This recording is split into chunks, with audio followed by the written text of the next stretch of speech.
আপনার ভোট আপনি দিবেন, যাকে ইচ্ছা তাকে দিবেন, বাট কিন্তু দেওয়ার আগে চিন্তা ভাবনা করে দিবেন।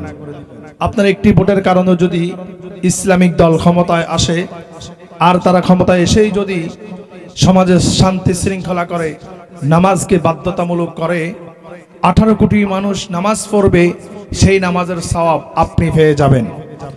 আর যদি আপনার একটি ভোটের কারণে এমন কোন দল ক্ষমতায় আসে যারা এসে সমাজের মধ্যে, দেশের মধ্যে অরাজকতা অশান্তি সৃষ্টি করবে, ফেসিবাদ সৃষ্টি করবে, তারা যত অন্যায় আর জুলুম করবে, প্রত্যেকটা অন্যায় এবং জুলুমের শাস্তি, অপবাদ এবং কি বদ আমল আপনার আমল নামায়ও যাবে।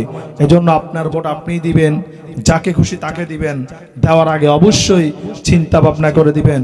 আপনার এই ভোটটা হচ্ছে একটা আমানত, এই আমানতটা যাকে তাকে দেওয়া যাবে না। কাল কিয়ামতের দিন আপনার এই একটা ভোটের জন্য হয়তো বা আল্লাহর কাছে আপনাকে জবাবদিহি করতে হতে পারে।